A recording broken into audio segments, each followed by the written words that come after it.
The crimson light of the council chamber cast long shadows across the marble floor as Ambassador Marcus Kane stood before the assembled representatives of 47 star systems.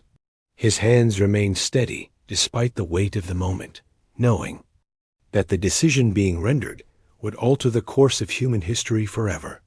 "The Galactic Council has reached its verdict," announced Prime Counselor Vel Tar, her crystalline voice echoing through the vast chamber. "Humanity has been deemed too aggressive, too unpredictable, and too dangerous to remain within our peaceful alliance. By unanimous vote, your species is hereby expelled from the Galactic Council, effective immediately." The chamber erupted in a chorus of alien approval. Clicking, humming, and warbling sounds filled the air as dozens of species celebrated what they believed was the end of humanity's threat to galactic peace. They had grown tired of human expansion, tired of their military innovations, and tired of their refusal to accept limitations. Marcus straightened his shoulders and looked directly at the Prime Counselor. "We accept your decision," he said simply. "But remember this day, for you will come to regret it." His words were met with dismissive laughter from the assembled aliens. The Velkari representatives' tentacles writhed with amusement, while the insectoid hive queen's compound eyes glittered with satisfaction. They had removed the thorn from their side, or so they believed. Within hours, every human colony, station, and ship received the same message from Earth's Central Command. The transmission was brief, but carried the weight of destiny. "We are alone again. It is time to remember who we are." The expulsion had an effect the Council never anticipated. Rather than weakening humanity, it united them in ways they had never experienced before. Every human settlement, from the mining colonies on the edge of known space to the research stations orbiting distant pulsars, began working toward a single goal, proving that humanity needed no one but themselves. Captain Lisa Torres commanded the deep space exploration vessel Defiance when the first breakthrough came. Her crew had been pushing the boundaries of known space for months, driven by a new sense of purpose. They discovered something the Council's most advanced civilizations had missed despite millennia of searching: a network of ancient jump gates hidden in the cosmic background radiation.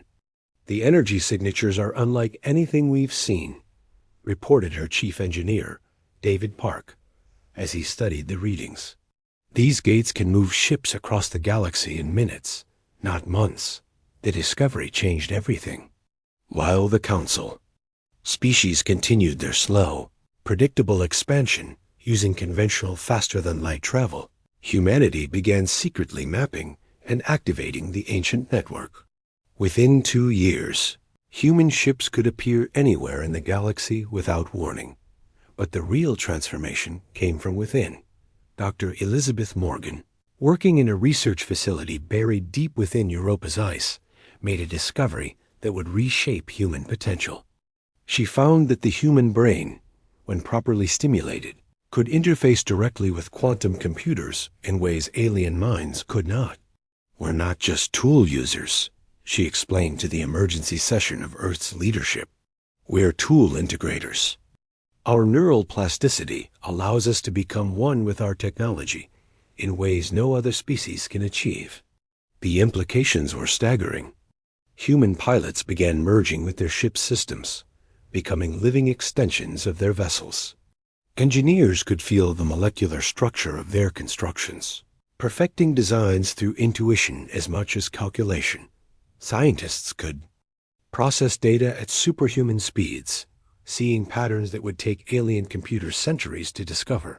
The Council remained oblivious to these developments, confident in their decision.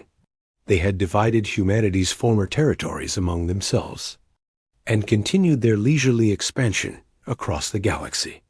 Trade flowed smoothly. Disputes were resolved through endless debate, and peace reigned supreme. This tranquility lasted exactly 5 years. The first sign of change came when the Velkari reported unusual readings from their outer colonies.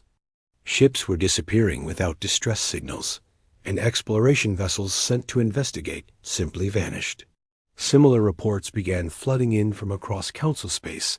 Then came the day that changed everything. A massive human fleet appeared, simultaneously above every major Council world, having used the ancient gate network to coordinate the largest military operation in galactic history. The ships were unlike anything the Council had ever seen. Sleek, organic-looking vessels that seemed to pulse with their own life. Admiral Jack Reynolds, commanding the flagship from Earth's Sol system, opened communications with the Council worlds. His message was broadcast to every inhabited planet in known space. 5 years ago, you cast us out because you feared our potential. His voice carried across the galaxy. You were right to fear us, but wrong to think expulsion would solve your problem. We have spent these years becoming everything you hoped we would never be. The demonstration that followed was carefully calculated. Human ships disabled every Council defense grid within minutes, not through destruction, but through technological superiority that made resistance futile. Planetary shields flickered and died as human quantum viruses rewrote their operating systems.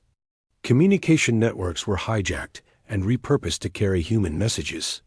But the most shocking revelation came when the Council's own ships began turning against them. The human-machine interface technology had evolved beyond simple pilot enhancement.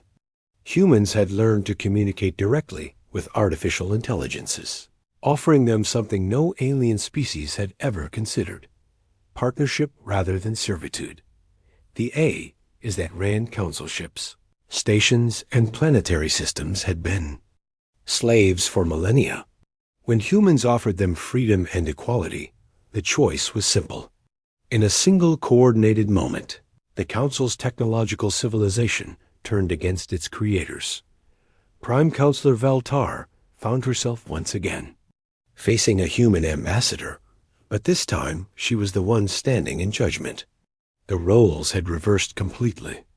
You have two choices, Ambassador Kane explained, his enhanced consciousness simultaneously managing 1,000 different conversations across the galaxy.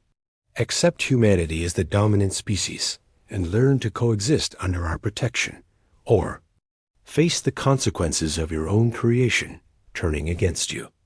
The Council's unanimous vote this time was very different from their last decision regarding humanity. They chose survival, accepting human leadership of a new galactic order. The species that had once dismissed humanity as too dangerous had learned the hard way that their fears had been entirely justified. Humanity had indeed grown unstoppable, and the galaxy would never be the same again.